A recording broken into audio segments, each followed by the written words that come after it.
Hello and welcome to my channel. Today we are talking about something many couples struggle with but rarely recognize clearly. All because they want to show that they are strong, they cannot be manipulated, and they know how to give it back with either body language, nonchalant attitude, silence, or any other way that breaks and hurts communication. It is called toxic communication. It may not always be shouting, may not be harsh words. Sometimes it is silence, it is sarcasm, it is dismissiveness, it is emotional shutdown. And if left unchecked, it can quietly destroy even the strongest love. So in this episode, we will explore what toxic communication really looks like, common ways couples fall into it, why it is so harmful, how to replace toxic communication with healing, and what is God saying about our words in relationships. Let's go. Toxic communication is any way of speaking, listening, or responding that consistently wounds instead of heal, controls instead of connects, shames instead of support, tears down instead of building up. It creates a circle where one or both parties don't feel safe to express emotions, feel misunderstood or invisible, shut down emotionally, or constantly stay on the defense. Here's the hard truth. You can actually love someone deeply and still communicate in a way that kills the relationship and the person. Power of life and death, it's on our tongues. Your words don't just talk. They either build a future or burn one down. Toxic communication in a relationship doesn't always look dramatic at times. Sometimes it hides behind daily behavior, silent treatment. You go cold, you ignore them, you withhold affection to punish or control. It may be powerful in the moment, but it causes deep rejection, resentment, and distance. Oh, the sarcasm, the mockery, turning their concerns into jokes. Mocking their tone, making fun of how they express themselves. What you think is playful might be killing their confidence to open up again. Interrupting or talking over, cutting them off when they are speaking, raising your voice to dominate the conversation. It says, what I have to say is more important than how you feel. Another one is deflecting and gaslighting. Instead of listening, you flip the blame.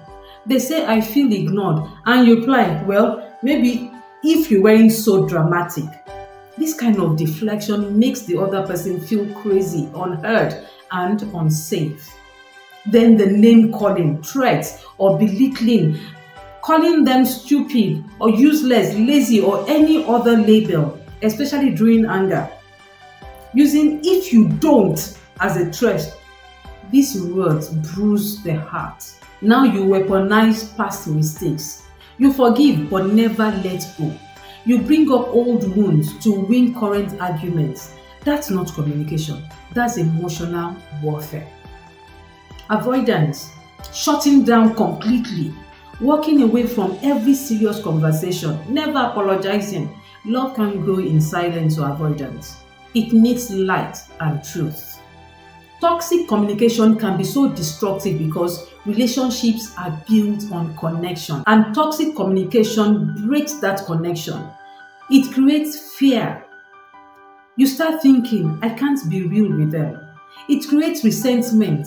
Every unspoken word becomes a war. Loneliness. You live together, but emotionally, you are miles apart.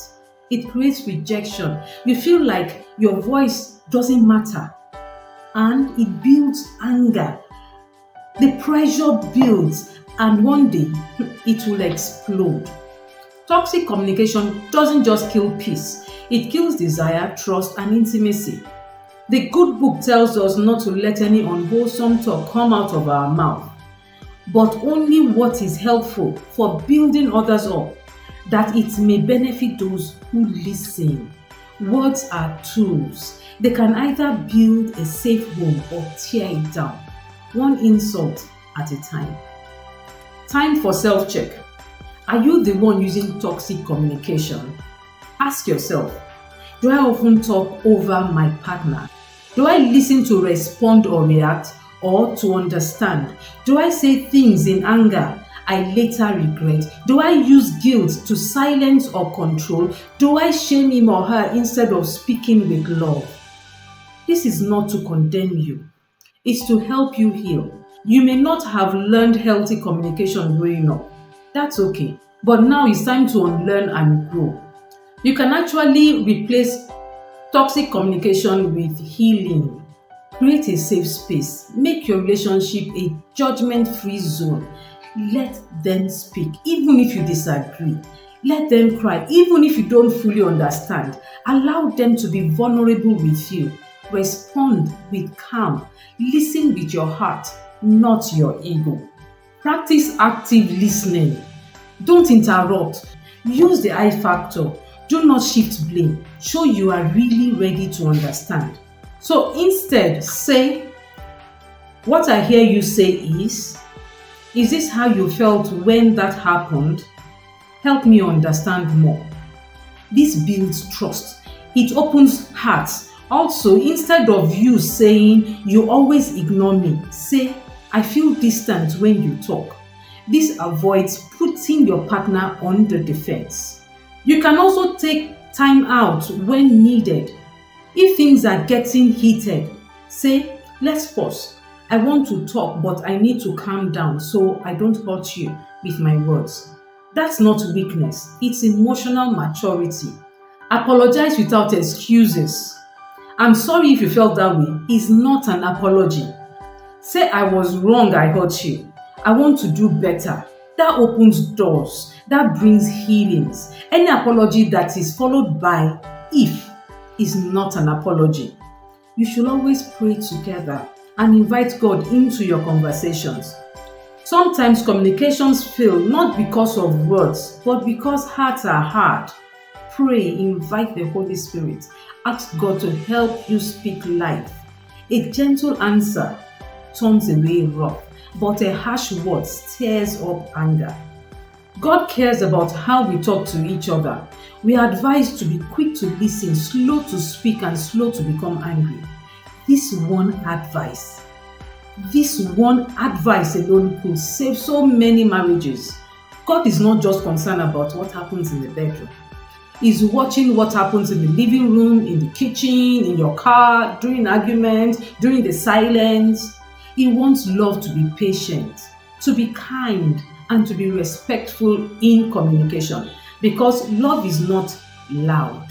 Love is safe. Now, if you're in a relationship with toxic communication, don't lose hope. Maybe this message is hitting home for you. Maybe you are thinking, this is us.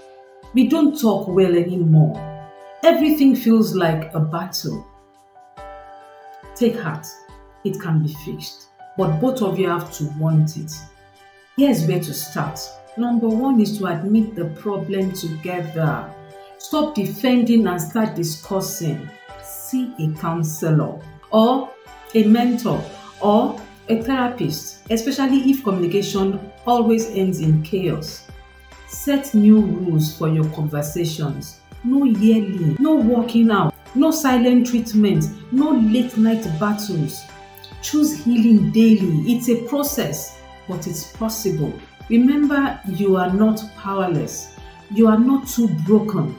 With humility and God's help, you can rebuild. Your words can heal or harm. Choose healing.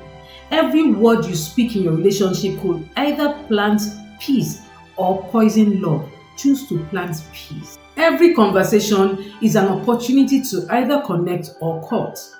Choose to connect. Love isn't proven by how loud you talk. It's proven in how well you listen. Kind words are like honey, sweet to the soul and healing to the bones. Speak those words even when you are hurt, especially when you are angry, because toxic communication doesn't just damage relationships, it damages hearts. But healing communication, that brings connection, growth, and joy. Thank you for sticking with me through this deep conversation. Drop a comment. Which toxic habits are you working on breaking right now? Let's grow together. Please remember to like, share, and subscribe. Someone needs to hear this today. And remember, love is not just about feeling good. It's about speaking life, even when it's hard. Speak with wisdom, learn with humility, and let God guide every conversation. God bless you.